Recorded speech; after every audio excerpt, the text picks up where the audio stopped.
Hello everyone, आज आपण घेत आहोत सेट प्रश्नपत्रिका जून 2019ची। ही आपली 5वी प्रश्नपत्रिका आहे। सुरुवात करूया। प्रश्न क्रमांक 1, विमर्शी स्तरावरील अध्यापन ए. शिक्षक केंद्रीय आणि विषय केंद्रीय असते मात्र अध्ययनार्थी केंद्रीय नसते। बी. शिक्षक केंद्रीय नसते मात्र विषय केंद्रीय आणि अध्ययनार्थी केंद्रीय असते। सी. शिक्षक केंद्रीय असते मात्र विषय केंद्रीय आणि अध्ययनार्थी केंद्रीय नसते। की डी. शिक्षक केंद्रीय नसते तसेच विषय केंद्रीय नसते मात्र अध्ययनार्थी केंद्रीय असते। आणि याचे अचूक उत्तर आहे पर्याय क्रमांक डी, विमर्शी स्तरावरील अध्यापन शिक्षक केंद्रीय नसते तसेच विषय केंद्रीय नसते मात्र अध्ययनार्थी केंद्रीय असते। प्रश्न दुसरा, प्रौढ अध्ययनार्थी हा सहाध्यायी प्रेरित असतो, स्वयंप्रेरित असतो, कुटुंब प्रेरित असतो की समाज प्रेरित असतो। प्रौढ अध्ययनार्थी व्यवसायाची किंवा नोकरीतील बढतीची गरज म्हणून किंवा छंद म्हणून शिक्षण घेत असतो। शिक्षण घेणं त्याच्यासाठी बंधनकारक नसतं, त्याच्यामुळे प्रौढ अध्ययनार्थी हा स्वयंप्रेरित असतो। पर्याय बी।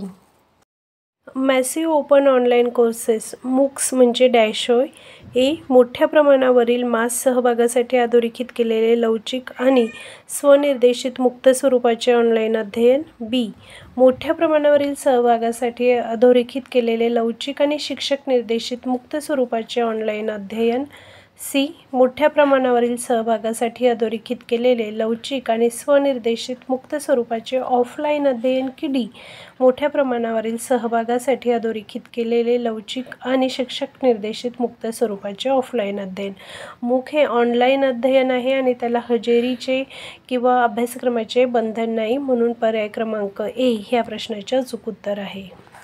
प्रश्न क्रमांक 4, अध्यापनाच्या आधुनिक सहाय्यभूत प्रणालीमध्ये डॅशचा समावेश होतो। A. Smart boards, B. Green board, C. तक्ते की डी. नकाशे। ग्रीन बोर्ड्स, तक्ते, नकाशे पारंपरिक शैक्षणिक साधने आहेत, तर स्मार्ट बोर्ड किंवा इंटरॅक्टिव्ह बोर्ड हे एक टचस्क्रीन कम्प्युटर असतात। तसंच इतर डिव्हाइसेस त्याला कनेक्ट करण्याची सोय असते, त्याच्यामुळे ते एक आधुनिक साहित्य म्हणून त्याची गणना होते। पर्याय ए. Smart boards. प्रश्न क्रमांक 5, अंतर्गत मूल्यमापनाला खालीलपैकी काय लागू पडत नाही? आणि पर्याय आहेत ए. अध्यापन आणि मूल्यमापन यांचे एकात्मीकरण, बी. कौशल्य आणि क्षमता यांची तपासणी, सी. समयकालिक आणि निरंतर, की डी. केवळ संपादन चाचण्यांचा उपयोग। अंतर्गत मूल्यमापन वेगळे न करता अध्यापन करत असतानाच प्रश्न विचारणे, चित्रवर्णन करण्यास सांगणे, कथन, चर्चा यातून मूल्यमापन करता येणे। अंतर्गत मूल्यमापन टप्प्याटप्प्याने होत असते। विविध कौशल्य आणि क्षमतांची तपासणी यातून करता येते, त्यामुळे अंतर्गत मूल्यमापनासाठी केवळ संपादन चाचण्यांचा उपयोग हे लागू पडत नाही, बाकी सर्व योग्य पर्याय आहेत आणि म्हणून पर्याय क्रमांक डी हे या प्रश्नाचे उत्तर असेल। प्रश्न क्रमांक 6, सत्य शोधण्यासाठीची संवाद पद्धती डॅश यांनी दिली? ए. प्लेटो, बी. Socrates, C. फोबेल की डी. हर्बर्ट। सॉक्रेटिस हा विचारवंत त्याच्या शिष्यांना कोणतेही ज्ञान व्याख्यानाच्या माध्यमातून देत नसे, त्यांना प्रश्न विचारून त्यांच्याकडून उत्तरे घेऊन तर्कसंगत पद्धतीने मुद्दा समजावून देण्याची संवाद पद्धती सॉक्रेटिस वापरत असे। पर्याय बी। प्रश्न क्रमांक 7, जर एक चल नामांकन श्रेणीवर मोजले जात असेल आणि दुसरे चल अंतर श्रेणीवर मोजले जात असेल तर योग्य संशोधन पद्धती डॅश ही असेल? ए. प्रायोगिक पद्धती, बी. व्यक्तिस अभ्यास पद्धती, सी. तिर्यक छेदात्मक पद्धती की डी. सहसंबंध पद्धती। आणि याचे अचूक उत्तर आहे पर्याय ए. प्रायोगिक पद्धती। प्रश्न क्रमांक 8, खालीलपैकी कोणते चांगल्या परिकल्पनेचे वैशिष्ट्य नाही? तपासणी क्षमता, वस्तुनिष्ठता, गुंतागुंत की संबोध स्पष्टता। चांगली परिकल्पना स्पष्ट, तपासणीक्षम, वस्तुनिष्ठ असते, म्हणून गुंतागुंत, आकलन दुर्बोध, व्यक्तिनिष्ठ परिकल्पना ही चांगल्या परिकल्पनेची वैशिष्ट्ये नाहीत। पर्याय सी। प्रश्न 9, जर वारंवारता वितरणाचे मध्यमान आणि मध्यांक अनुक्रमे 20 आणि 22 असतील तर त्या वितरणाचे बहुलक डॅश असेल? पर्याय आहेत ए. 21, बी. 16, सी. 26 की डी. 11।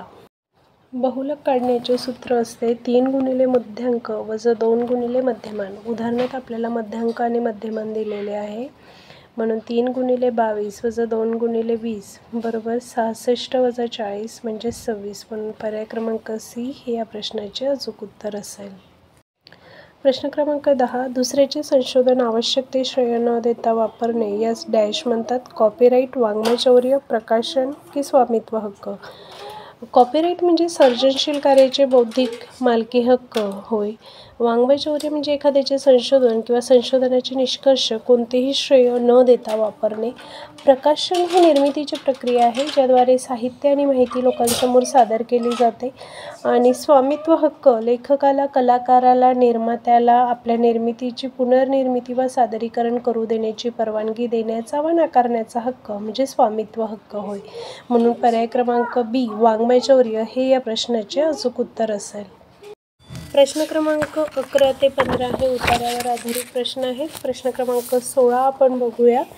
प्रश्न क्रमांक 16 आहे डॉक्टर देवल यांच्या मते संप्रेषण म्हणजे, आणि पर्याय आहेत ए कल्पनांचे सामायिकीकरण, बी अनुभवांचे सामायिकीकरण, सी अवबोधन की डी भावनांचे सामायिकीकरण. यांनी याचे अचूक उत्तर असणार आहे पर्याय सी अवबोधन.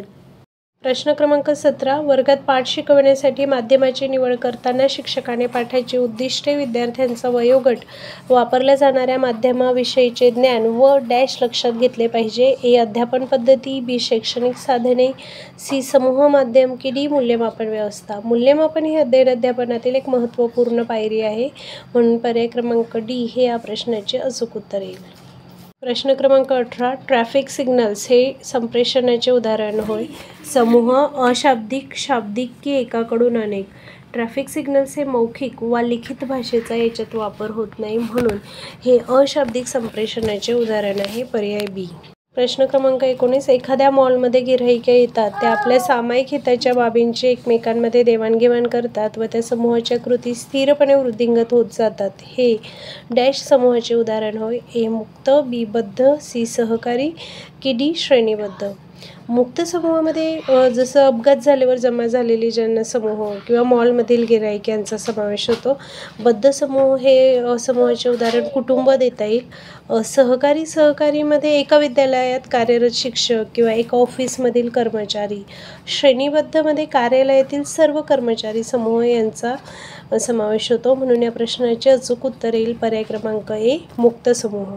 प्रश्न क्रमांक 20 काही वेळा समूह माध्यमे समाजाला चुकीच्या मार्गाला लावतात कारण येथे ग्राहक डॅश असतात. बहुजिन्सी, असंख्य, निरक्षर की चिकित्सक. समाज माध्यमांचा ग्राहक हा बहुजिन्सी असतो. सामाजिक आर्थिक स्तर, शैक्षणिक स्तर वेगवेगळा असतो. वयोगट, रोजगार याबाबतही भिन्नता असते. त्यामुळे समज, वेगवेगळे भावनिक मानसिक स्तर, मूल्ये, तत्त्वे, पद्धती या बाबींची त्यांच्यामध्ये भिन्नता असते. त्याच्यामुळे बहुजिन्सी हा पर्याय ए हे या प्रश्नाचे अचूक उत्तर असेल. प्रश्न क्रमांक 21 एका खेळामध्ये एक्स व वाय हे दोन खेळाडू आहेत व एका कागदावर n is greater than or is equal to 4 वर्तुळे रेखाटली आहेत. एक्स आणि वाय हे एकानंतर एकाने अगोदर न जोडलेल्या दोन वर्तुळांना रेषाखंडाने जोडतात. जो शेवटची वर्तुळजोडी जोडतो तो जिंकतो व खेळ संपतो. जर एक्सने खेळाची सुरुवात केली तर ए एक्स नेहमी जिंकणार, बी वाय नेहमी जिंकणार, सी एन विषम असेल तर एक्स जिंकणार आणि डी एन ही संख्या दोनाच्या घातांक स्वरूपात असेल तर वाय जिंकणार. इथे एन हा चारा इतका किंवा चारापेक्षा मोठा असणार आहे. आता पर्यायांचा विचार करू. पर्याय ए असत्य आहे कारण एक्स किंवा वाय दोघंही जिंकू शकतात. दोघांना जिंकण्याची समान संधी आहे आणि त्यामुळेच पर्याय बी आणि ए हे असत्य असतील. पर्याय सी मध्ये जर एन विषम असेल तर खेळ पूर्णच होणार नाही. अगोदरची जोडी पूर्ण करणारा जिंकेल आणि म्हणून पर्याय सी हे विधान देखील असत्य आहे. परंतु पर्याय क्रमांक डी एन ही संख्या दोनाच्या घातांक स्वरूपात असेल तर वाय जिंकेल. म्हणून हा पर्याय अचूक आहे पर्याय डी. प्रश्न क्रमांक 22 एका वर्गातील रांगेत असलेल्या 10 खुर्च्या C1, C2, C3 ते C10 यांना 1, 2, 3, 10 या संख्यांनी नामांकित केलेले आहे. क्रमशः K1, K2, K3 up to K10 हे नामांकन C1, C2, C3 up to C10 या खुर्च्यांना दिलेले आहे. ते Ki is smaller than or equal to Kj जेव्हा I is smaller than or is equal to J ही अट पाळतात तर पुढीलपैकी कोणते विधान सत्य आहे. आणि पर्याय दिलेले आहेत. काही आयसाठी Ki बरोबर I, 2 I व जेसाठी Ki बरोबर Ki व Kj बरोबर J. सर्व नामांकन वेगवेगळे आहे आणि प्रत्येक आयसाठी Ki बरोबर I. इथं पुढच्यांना C1 C2 C3 C10 पर्यंत अशी नामांकनं दिलेली आहेत, परंतु दिलेले नामांकन हे क्रमशः नाही. तसेच K1 K2 K3 ते K10 हे नामांकन C1 C2 C3 हे क्रमशः आहे. तसेच K1 is smaller than or is equal to KJ जेव्हा I आणि J पाळतात, म्हणून काही आयसाठी KI is equal to I हे क्रमाने दिलेले नसल्यामुळे म्हणून पर्याय क्रमांक A हे या प्रश्नाचे अचूक उत्तर असणार आहे. प्रश्न क्रमांक 23. एका टोपलीत असलेली सर्व फुले रांगेत उभ्या असलेल्या 5 व्यक्तींना पुढील प्रमाणे वाटली. दुसऱ्या व्यक्तीस पहिल्या व्यक्तीच्या निम्मे फुले, तिसऱ्या व्यक्तीस दुसऱ्यापेक्षा निम्मे फुले, चौथ्या व्यक्तीस तिसऱ्यापेक्षा निम्मे फुले व पाचव्या व्यक्तीस चौथ्या व्यक्तीपेक्षा निम्मे फुले दिली, तर पाचव्या व्यक्तीस 1 फूल मिळाले तर टोपलीतील एकूण फुले किती? आणि पर्याय आहेत. पर्याय A 31, B 32, C 16 की D 15. पहिल्या व्यक्तीकडील फुले आपण x मानू, मग दुसऱ्या व्यक्तीकडे x/2, तिसऱ्या व्यक्तीकडे x/4, चौथ्या व्यक्तीकडे x/8 आणि पाचव्या व्यक्तीकडील फुले असतील x/16. म्हणून परंतु आपल्याला उदाहरणात दिले की पाचव्या व्यक्तीकडे 1 फूल आहे, म्हणजेच x/16 बरोबर 1. पहिल्या व्यक्तीकडे 16 फुले, दुसऱ्या व्यक्तीकडे त्याच्या निम्मे म्हणजे 8, तिसऱ्या व्यक्तीकडे त्याच्या निम्मे म्हणजे 4, चौथ्या व्यक्तीकडे त्याच्या निम्मे म्हणजे 2 आणि पाचव्या व्यक्तीकडे त्याच्या निम्मे म्हणजे 1 अशी याप्रमाणे फुले असतील. यांची बेरीज केली असता ती येते एकूण 31. म्हणून पर्याय क्रमांक A 31 हे या प्रश्नाचे अचूक उत्तर असेल. प्रश्न क्रमांक 24. एक काम 6 पुरुष किंवा 8 मुले 24 दिवसात पूर्ण करतात, तर तेच काम 7 पुरुष आणि 12 मुले मिळून किती दिवसात पूर्ण करतील? आणि पर्याय आहेत. पर्याय A 12, B 9, C 10 की D 16. उदाहरणात दिलेल्या माहितीप्रमाणे एक काम 6 पुरुष 24 दिवसात पूर्ण करतात आणि म्हणून एका पुरुषाने एका दिवसात केलेले काम बरोबर 1/6 गुणिले 24 म्हणजेच 1/144 आणि एक काम 8 मुले 24 दिवसात पूर्ण करतात, म्हणजे एका मुलाने एका दिवसात केलेले काम बरोबर 1/8 गुणिले 24 बरोबर 1/192. 7 पुरुष आणि 12 मुलांनी एका दिवसात केलेले काम बरोबर 7/144 अधिक 12/192. म्हणून हे उदाहरण सोडवले असता 28 अधिक 36 छेदायला 576 बरोबर 64 छेदायला 576 बरोबर 1/9 हे याचे उत्तर येईल. आणि म्हणून 7 पुरुष आणि 12 मुलांना एक काम पूर्ण करण्यासाठी लागणारे दिवस बरोबर 9 दिवस या पद्धतीने उदाहरण सोडवता येईल. आणि म्हणून पर्याय क्रमांक B हे या प्रश्नाचे अचूक उत्तर असेल. प्रश्न क्रमांक 25. एका समांतरभुज चौकोनाचे क्षेत्रफळ 128 cm² आहे व त्याची उंची संबंधित पायापेक्षा दुप्पट आहे, तर त्या पायाची लांबी किती? पर्याय आहेत. A 6 cm, B 7 cm, C 12 cm आणि D 8 cm. समांतरभुज चौकोनाचे क्षेत्रफळ बरोबर पाया गुणिले उंची, म्हणून 128 बरोबर पाया गुणिले 2 गुणिले पाया म्हणजेच 128 बरोबर 2 गुणिले पाया वर्ग, म्हणून पाया वर्ग बरोबर 128 भागिले 2 बरोबर 64, पाया वर्ग बरोबर 64 म्हणून पाया बरोबर 8 आणि म्हणून या प्रश्नाचे अचूक उत्तर असेल पर्याय D 8 cm. प्रश्न क्रमांक 26. खाली दिलेल्या संकल्पना अर्थपूर्ण व तार्किक पद्धतीने मांडून योग्य क्रम कोणता ते शोधा. गवत, दही, दूध, गाय आणि लोणी. यात सर्वप्रथम गाय गवत खाऊन दूध देते, त्यापासून दही बनते, दह्यातून लोणी काढता येते, म्हणून अचूक क्रम असणार आहे 4 1 3 2 5 पर्याय क्रमांक D.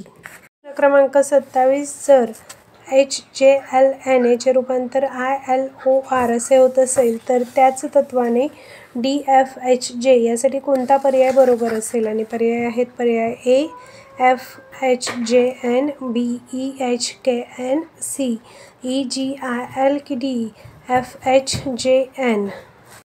येथे H साठी I हे लगतचे अक्षर, त्यानंतर J साठी L, K हे एक अक्षर सोडून घेतलेले आहे, L साठी O, M आणि ही 2 अक्षरे सोडून घेतले, तर N साठी R म्हणजे OPQ ही 3 अक्षरे सोडून घेतलेली आहेत. याच न्यायाने DFHJ यासाठी EHKN पर्याय B हा अचूक पर्याय असेल. प्रश्न क्रमांक 28. पोपटाचा रंग हिरवा आहे हे विधान डॅश प्रमाणाचे आहे? प्रत्यक्ष, अनुमान, उपमान की अर्थापत्ती?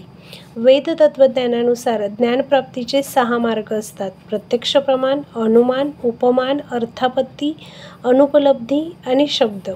प्रत्यक्ष प्रमाण हे कोणत्याही ज्ञानेंद्रियाद्वारे अनुभवता येते, डोळ्यांना दिसते, उदाहरणार्थ रंग. अनुमान अगोदर प्राप्त माहितीवरून एखाद्या घटनेविषयी अनुमान काढणे म्हणजे अनुमान होय, उदाहरणार्थ धूर निघतोय म्हणजे आग असेलच.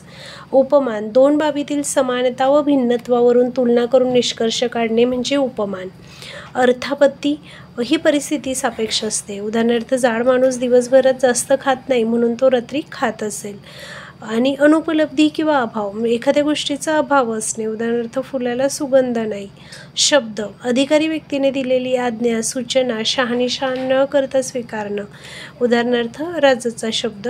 म्हणून पोपटाचा रंग हिरवा आहे हे डोळ्यांनी दिसते आणि म्हणून हे प्रत्यक्ष प्रमाणाचे उदाहरण आहे, पर्याय ए. प्रश्न क्रमांक 29. खाली दिलेल्या विधानावर आधारित कोणते निष्कर्ष उचित आहेत? विधान ए. सर्व गाढव कष्टाळू आहेत. विधान 2. काही कष्टाळू प्राणी मानव आहेत. आणि निष्कर्ष आहेत 1. काही गाढव कष्टाळू आहेत. आणि निष्कर्ष 2. काही गाढव मानव आहेत. आणि पर्याय आहेत फक्त ए 1 फक्त, बी 2 फक्त, सी 1 आणि 2 दोन्ही, की डी 1 नाही आणि 2ही नाही. या प्रश्नाचे अचूक उत्तर पर्याय सी 1 आणि 2 दोन्ही असेल. प्रश्न क्रमांक 30. खालीलपैकी कोणती आकृती 3 संकल्पनांमधील संबंध बरोबर दर्शविते? मुले, विद्यार्थी, मुली. आणि पर्याय दिलेले आहेत. या पर्यायातील आकृत्यांचे निरीक्षण केले असता लक्षात येते विद्यार्थ्यांमध्ये मुली आणि मुली दोन्ही असू शकतात. तसंच काही मुले आणि काही मुली विद्यार्थी नसतील ही सुद्धा शक्यता आहे आणि म्हणून पर्याय ए हे या प्रश्नाचे अचूक उत्तर असेल. प्रश्न क्रमांक 31. एका परीक्षेबाबतचा अहवाल पुढे दिलेला आहे. परीक्षेसाठी बसलेले एकूण उमेदवार आहेत 1000. पुरुष उमेदवार 550 आणि त्यातले पास झालेले उमेदवार आहेत 700. पास झालेल्या पुरुषांची संख्या डॅश या मर्यादांमध्ये असेल. उदाहरणात दिलेल्या माहितीनुसार पुरुष उमेदवार 550 असल्यामुळे उत्तीर्ण झालेले पुरुषांची कमाल संख्या असेल 550. एकूण उमेदवार आहेत 1000. त्यातील 550 पुरुष म्हणजे 450 महिला उमेदवार असतील. म्हणजे जास्तीत जास्त 450 उमेदवार हे पुरुष नसलेले देखील पास होऊ शकतात. मग एकूण पासमध्ये मधून 450 कमी केले तर कमीत कमी पास झालेले पुरुष उमेदवार म्हणजे 700 वजा 450 बरोबर 250. आणि म्हणून पास झालेल्या पुरुषांची संख्या ही 250 ते 550 या मर्यादेत असेल. पर्याय क्रमांक बी. प्रश्न क्रमांक 32 आणि 33 हे या पुढील माहितीवर आधारित आहेत. यामध्ये 5 राज्य आणि त्यातील स्त्री पुरुष नोकरदारांची संख्या आणि पुरुष नोकरदारांचे स्त्री नोकरदारांचे गुणोत्तर आणि एकूण नोकरदारांपैकी पदव्युत्तर नोकरदारांची शेकडेवारी दिलेली आहे. त्यावर आधारित प्रश्न क्रमांक 32 विचारलेला आहे. डी या राज्यातील पुरुष नोकरदारांची संख्या काढा. डी राज्यातील एकूण नोकरदार आहेत 40,000. पुरुष स्त्री गुणोत्तर आहे 14:6. मग 14x अधिक 6x बरोबर 40,000. 20x बरोबर 40,000. x बरोबर आलं 40,000 भागिले 20 म्हणजेच 2000. म्हणून पुरुष नोकरदारांची संख्या 14x म्हणजे 14 गुणिले 2000 म्हणजेच 28,000. पर्याय क्रमांक सी हे या प्रश्नाचे अचूक उत्तर असेल. प्रश्न क्रमांक 33. पदव्युत्तर स्त्री नोकरदारांची बी राज्यामधील संख्या काढा आणि पर्याय आहेत 8,000, 15,000, 350 की 7,000. बी राज्यामधील एकूण नोकरदार आहेत 30,000. पदव्युत्तर नोकरदारांची शेकडेवारी दिलेली आहे 50%. म्हणून एकूण पदव्युत्तर नोकरदार बरोबर 15,000. पुरुष नोकरदारांचे स्त्री नोकरदारांशी गुणोत्तर 8:7 आहे. 8x अधिक 7x म्हणजेच 15x बरोबर 15,000 आणि म्हणून x बरोबर 1,000. स्त्री नोकरदारांची संख्या दिलेली आहे 7x म्हणून 7 गुणिले 1,000 बरोबर 7,000 आणि म्हणून पर्याय क्रमांक डी 7,000 हे या प्रश्नाचे अचूक उत्तर येईल. प्रश्न क्रमांक 34 आणि 35 हे या वेनाकृतीवर वर्तुळाकृतीवर आधारित आहेत आणि यामध्ये छपाई खर्च, कागदाचा खर्च, मानधन, जाहिरात खर्च आणि अन्य खर्च असा दिलेला आहे आणि यावर आधारित प्रश्न क्रमांक 34 आहे. जर कागदाचा खर्च 16,000 रुपये असेल तर अन्य खर्चांची रक्कम काढा आणि पर्याय आहेत 16,000, 10,000, 8,000 की 12,000 रुपये. इथं कागदाचा खर्च 16,000 रुपये दिलेला आहे. कागदाच्या खर्चाची टक्केवारी आहे 20% आणि अन्य खर्च आहे X%. इथं ABCDE बरोबर 100 आहे आणि इथं बाकी सर्वांची किमती दिलेल्या आहेत ते याच्यात टाकल्या असता X बरोबर 100 वजा 90 बरोबर 10 म्हणून अन्य खर्च बरोबर 20% इतका येईल आणि 20% बरोबर अन्य खर्च हा 10% येईल आणि 20% म्हणजे 16,000 आहेत तर 10% म्हणजे 8,000 आणि म्हणून पर्याय C हे या प्रश्नाचे अचूक उत्तर असेल. प्रश्न क्रमांक 35 मानधनाच्या रकमेवर 10% दराने कर कापल्यास कराची रक्कम डॅश आहे. A 1,200 रुपये, B 800 रुपये, C 1,000 रुपये आणि D 8,000 रुपये. मानधनाची रक्कम 15% आहे. उदाहरणात दिल्याप्रमाणे कागदाचा खर्च 16,000 रुपये. मानधनाची रक्कम 15% आहे. कागदाचा खर्च 20%. उदाहरण 34मध्ये दिल्याप्रमाणे तो 16,000 आहे. व 20/100 बरोबर 16,000 भागिले X म्हणून 20X बरोबर 16,000 गुणिले 100. X बरोबर 16,000 गुणिले 100 भागिले 20 म्हणून एकूण खर्च येतो 80,000 रुपये. मानधनाची रक्कम आहे 15%. मानधनाची रक्कम 15/100 गुणिले 80,000 म्हणजेच 12,000 रुपये. 10% दराने त्याचे होतील 1,200 रुपये आणि म्हणून पर्याय A 1,200 रुपये हे या प्रश्नाचे अचूक उत्तर असेल. प्रश्न क्रमांक 36 IPTV या शब्दाचा योग्य अद्याक्षर विस्तार पुढीलपैकी कोणता? आणि पर्याय आहेत A international and political television, B internet proliferation television, C interprovisional television की D इंटरनेट प्रोटोकॉल टेलिव्हिजन. IPTVचा योग्य अद्याक्षर विस्तार आहे इंटरनेट प्रोटोकॉल टेलिव्हिजन. इंटरनेट ब्रॉडबँडच्या मदतीने टेलिव्हिजन कार्यक्रम घरापर्यंत पोहोचवले जातात. DTH किंवा केबल नेटवर्कऐवजी कम्प्युटर नेटवर्कमध्ये उपयोगी पडणारे तंत्रज्ञान यात वापरले जाते. 20 ऑगस्ट 2008ला भारत सरकारने यास मंजुरी दिली असून काही मोठ्या शहरांमध्ये सुरू झालेले आहे. 37 जगातील पहिला संगणक ENIAC डॅश या वर्षी विकसित करण्यात आला. A 1945, B 1940, C 1955 की D 1960.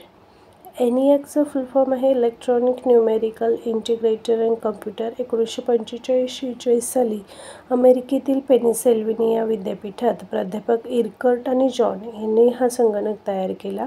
यात व्हॅक्यूम ट्यूबचा वापर केलेला होता. पर्याय A 1945. प्रश्न क्रमांक 38 भारतात पुढीलपैकी कोणती संवादी सेवा नुकतीच बंद करण्यात आली? A टपाल सेवा, B दूरध्वनी, C तार की D फॅक्स. तार सेवा ब्रिटिश शासकांसाठी मर्यादित असलेली तार सेवा सामान्य भारतीयांसाठी 1854 साली खुली करण्यात आली होती आणि जुलै 2013मध्ये भारतीय डाक विभागाकडून ही सेवा प्रतिसादाअभावी बंद केली. पर्याय C. प्रश्न क्रमांक 39 महाराष्ट्रात शिक्षक म्हणून नोकरी करू इच्छिणाऱ्यांनी स्वतःची माहिती पुढीलपैकी कोणत्या संकेतस्थळावर नोंदवणे आवश्यक आहे? A सरल, B महाजॉब्स, C ई-सेवा की D पवित्र. शालेय शिक्षण विभागाकडून विद्यार्थी लाभाच्या विविध योजनांची अंमलबजावणी केली जाते. यासाठी एकत्रित माहिती असावी आणि वारंवार ती माहिती देण्यात शिक्षक मुख्याध्यापक यांचा वेळ वाया जाऊ नये म्हणून महाराष्ट्र शासनाने सरल पोर्टल विकसित केलेले आहे. महाजॉब्स व महाराष्ट्र सरकारचा उद्योग विभाग, कामगार विभाग आणि कौशल्य विकास उद्योजकता विभाग यांचा रोजगार शोधणाऱ्यांना उद्योजकांशी जोडण्यासाठीचा हा संयुक्त उपक्रम आहे. महाजॉब्स उद्योजकांना कुशल कामगार देऊन त्यांचे काम सुरळीत पार पाडण्यास मदत करतो. ई-सेवा म्हणजे इंटरनेटशी संबंधित सर्व सेवा. पवित्र पोर्टल TET पास असलेल्या शिक्षकांना या पोर्टलवर रजिस्ट्रेशन करता येते. पवित्रचं फुल फॉर्म आहे portal for visible to all teachers recruitment. Maharashtra राज्याने योग्य शिक्षक भरतीसाठी हे पोर्टल विकसित केलेले आहे आणि म्हणून या प्रश्नाचे उत्तर आहे पर्याय D पवित्र. प्रश्न क्रमांक 40. भारतीय डिजिटल राष्ट्रीय ग्रंथालयासंदर्भात पुढीलपैकी कोणते विधान योग्य नाही? ए. हा केंद्र सरकारच्या तंत्रज्ञान विभागाचा प्रकल्प आहे. बी. एक खिडकी शोध सुविधा असलेला हा शैक्षणिक संदर्भ साहित्याचा आभासी साठा आहे. सी. हे ग्रंथालय दिव्यांग अभ्यासकांना सहजपणे वापरता येते. की डी. हा ग्रंथालयाचा विकास भारतीय तंत्रज्ञान संस्था IIT खरगपूर येथे करण्यात येत आहे. येथे कोणते विधान योग्य नाही असा प्रश्न विचारलेला आहे. NDLI national digital library of India हा केंद्र सरकारच्या शिक्षण विभागाचा उपक्रम आहे, तंत्रज्ञान विभागाचा नाही. त्यामुळे पर्याय ए हे विधान योग्य नाही. उर्वरित सर्व विधाने याबाबतीत योग्य आहे. तिचे मुख्य कार्यालय IIT खरगपूर येथे आहे आणि खरगपूर हे या ग्रंथालयाचा विकास भारतीय तंत्रज्ञान संस्था म्हणजेच IIT खरगपूर इथं करण्यात येत आहे. प्रश्न क्रमांक 41. ओझोन कमी करणाऱ्या पदार्थांविषयीची परिषद म्हणूनही ओळखले जाते. ए. बेसेल परिषद, मॉन्ट्रियल प्रोटोकॉल, सी. रामसर परिषद, की डी. विविध देशांच्या गटाची परिषद. आणि याचे उत्तर आहे पर्याय B. Montreal protocol. Montreal protocol ozone संरक्षणासाठीचा करार 16 सप्टेंबर 1987ला सहमत होऊन 1 जानेवारी 1989 पासून लागू झाला आणि तेव्हापासूनच 16 सप्टेंबर हा ओझोन दिवस म्हणून साजरा केला जातो. एकदा याविषयी देखील प्रश्न विचारण्यात आलेला आहे. 16 सप्टेंबर या दिनाचे विशेष तर 16 सप्टेंबर ओझोन दिवस आणि तो मॉन्ट्रियल प्रोटोकॉलमुळेच साजरा करण्यात येतो. पर्याय बी हे या प्रश्नाचे अचूक उत्तर आहे. प्रश्न क्रमांक 42. ध्वनी तीव्रतेची पातळी मोजण्यासाठी पुढीलपैकी कोणते एकक वापरले जाते? जूल, PPM, बीट की DB? येथे जूल हे ऊर्जा मापनाचे एकक आहे. PPM म्हणजेच पार्ट्स पर मिलियन. 1 लिटर पाण्यातील रसायनांचे किंवा रासायनिक पदार्थांचे प्रमाण किती आहे हे मोजण्यासाठी याचा उपयोग केला जातो. बीट हे संगणकीय माहितीचे मापक आहे. 1 बाईट म्हणजेच 8 बीट्स. DB म्हणजेच डेसिबल. ध्वनी तीव्रतेची पातळी मोजण्यासाठी डेसिबल हे एकक वापरले जाते. पर्याय डी हे या प्रश्नाचे अचूक उत्तर आहे. प्रश्न क्रमांक 43. हरित भारत मोहीम हा डॅशचा भाग आहे. ए. सहस्रक विकास उद्दिष्टे, बी. नद्या विकास योजना, सी. स्वच्छ भारत अभियान, की डी. वातावरणीय बदलासाठीची राष्ट्रीय कृती योजना. औपचारिकरित्या 30 जून 2008 रोजी हरित भारत मोहिमेची सुरुवात करण्यात आली. मानवी जीवनावर दुष्परिणाम करणाऱ्या पर्यावरणीय बदलांचा सामना करण्यासाठी राष्ट्रीय पर्यावरण मंत्रालयाने लोकांना सहभागी करून घेण्यासाठी ही योजना आखली आहे. वातावरणीय बदलासाठीची राष्ट्रीय कृती योजना या 8 मिशन्सचा यात समावेश आहे. 1. राष्ट्रीय सौर मोहीम, 2. प्रगत ऊर्जा सक्षमीकरणासाठी राष्ट्रीय मिशन, 3. पर्यावरण स्नेही आवासासाठी राष्ट्रीय मिशन, 4. राष्ट्रीय जल मिशन, 5. हिमालयीन पर्यावरण वाचवण्यासाठी राष्ट्रीय मिशन, 6. हरित भारत मोहीम, 7. पर्यावरण स्नेही शेती मोहीम आणि 8. वातावरण बदलाविषयीच्या नियोजित ज्ञानाविषयी राष्ट्रीय मिशन. त्याच्यामुळे पर्याय डी हे या प्रश्नाचे अचूक उत्तर आहे. वातावरणीय बदलासाठीची राष्ट्रीय कृती योजना. प्रश्न क्रमांक 44. आंतरराष्ट्रीय सौर सहभागित्व हे सौर ऊर्जा सहकार्य विकसनासाठी कोणी प्रस्तावित केले होते? ए. भारतीय प्रधानमंत्री, बी. फ्रान्सचे राष्ट्राध्यक्ष, सी. आफ्रिका युनियन, की D. European union. ISA international solar alliance हे भारताचे पंतप्रधान श्री नरेंद्र मोदी यांनी प्रस्तावित केलेले गठबंधन आहे. याचा प्रारंभ भारत आणि फ्रान्सद्वारा पॅरिस येथे 30 सप्टेंबर 2015 रोजी झाला. याचं मुख्यालय गुरुग्राम हरियाणा येथे आहे. कर्क व मकर वृत्तांच्या आत असलेल्या राष्ट्रांना एका मंचावर आणून त्यांच्याकडे सुलभतेने उपलब्ध होत असलेल्या सौर ऊर्जेच्या स्रोताचा पुरेपूर वापर करणे आणि स्वच्छ प्रदूषणविरहित ऊर्जा वापरावर भर देणे हे याचे उद्देश आहेत. पर्याय ए. भारतीय प्रधानमंत्री हे या प्रश्नाचे अचूक उत्तर आहे. प्रश्न क्रमांक 45. अन्नसाखळीतून निर्माण होणारी विषारी रसायने डॅश याला कारणीभूत होतात? ए. संचय, बी. उत्सर्जन, सी. जैव विस्तारीकरण, की डी. काढून टाकणे. जैव विस्तारीकरण, बायोमॅग्निफिकेशन, DBT, DDT, VHC यांसारखी कीटकनाशके जर अन्न साखळीत समाविष्ट झाली तर ती वाढत्या स्तरानुसार अधिकाधिक हानिकारक होत जातात. उदाहरणार्थ प्लँक्टन वर हे कीटकनाशक असेल तर त्याला लहान मासे खातात, लहान माशांना मोठे मासे, मोठ्या माशांना पक्षी खातात, तर या पक्ष्यांच्या अंड्याचे कवच अतिशय पातळ होऊन ते फुटून जाते व त्यांच्या अनुवंशिकतेवर याचा परिणाम होतो. यालाच जैवविस्तारीकरण किंवा बायोमॅग्निफिकेशन असे म्हणतात. आणि याचा अन्नसाखळीतून निर्माण होणारे विषारी रसायने याला कारणीभूत होत असतात. पर्याय क्रमांक C हे या प्रश्नाचे अचूक उत्तर असेल. क्रमांक 46 तांत्रिक व वैज्ञानिक शिक्षण हे डॅश प्रणालीमध्ये दिले जात होते. वैदिक शिक्षण, पूर्व वैदिक शिक्षण, बुद्धिस्ट शिक्षण की इस्लामिक शिक्षण. तांत्रिक व वैज्ञानिक शिक्षण हे बुद्धिस्ट प्रणालीचे वैशिष्ट्य आहे. पर्याय C. UGCने प्रसिद्ध केलेल्या यादीनुसार डॅश या राज्यात सर्वात जास्त विद्यापीठे आहेत आणि पर्याय आहेत A. Uttar Pradesh, B. Maharashtra, C. Tamil Nadu आणि D. राजस्थान. विद्यापीठांची UGCने प्रसिद्ध केलेली यादी हे याप्रमाणे आहे. यात राजस्थान या राज्यात सर्वाधिक म्हणजे 61 विद्यापीठे आहेत आणि एकूण महिला विद्यापीठे आहेत ती 11. यात लक्षात ठेवण्यासारखी बाब म्हणजे महाराष्ट्रातील विद्यापीठांची संख्या ही आहे 45. एकूण सामान्य विद्यापीठे 430 इतकी आहेत. तांत्रिक विद्यापीठे 90, कृषी विद्यापीठे 61, मेडिकल विद्यापीठे जी आहेत ती आहेत 45, कायदे 20, संस्कृत 11, भाषा 7 आणि अन्य विद्यापीठे 60. या प्रकारची यादी विद्यापीठांची UGCने प्रसिद्ध केलेली आहे. त्यामुळे या प्रश्नाचे अचूक उत्तर असणार आहे पर्याय D. राजस्थान. सर्वाधिक विद्यापीठे आणि त्याची संख्या आहे 61. प्रश्न क्रमांक 48 विविध विद्याशाखेतील MOOC कोर्सेस विकसित करण्यासाठी MHRDने 8 राष्ट्रीय कोऑर्डिनेटर्सपैकी डॅश ही एक संस्था नामित केलेली आहे. A. मुंबई विद्यापीठ, B. विद्यापीठ अनुदान आयोग, C. म्हणजेच यशवंतराव चव्हाण महाराष्ट्र मुक्त विद्यापीठ की D. IIT मुंबई. UGCने MOOCने जे 8 राष्ट्रीय कोऑर्डिनेटर्स दिलेले आहेत त्यामध्ये UGC, NPTEL, CEC, IGNOU, NCERT, NIOS, IIM Bangalore आणि NITTR चेन्नई यांचा समावेश आहे. याविषयीचं अधिकचं डिस्क्रिप्शन आपण अगोदरच्या प्रश्नपत्रिकेत पाहिलेलं आहे, त्यामुळे इथं आपण परत हे बघत नाही. त्यामुळे पर्याय B. विद्यापीठ अनुदान आयोग UGC हे या प्रश्नाचे अचूक उत्तर असेल. तंत्रज्ञानात्मक पदव्युत्तर कार्यक्रमासाठी ह्या कोऑर्डिनेटरची नियुक्ती MHRDने केलेली आहे. संलग्नित विद्यापीठे ही स्वतंत्र कारभार करीत असतात परंतु एखाद्या शासकीय नियामक मंडळाच्या अधीन असतात. बहुतांश राज्य विद्यापीठे ही संलग्नित स्वरूपाची आहेत. पर्याय A.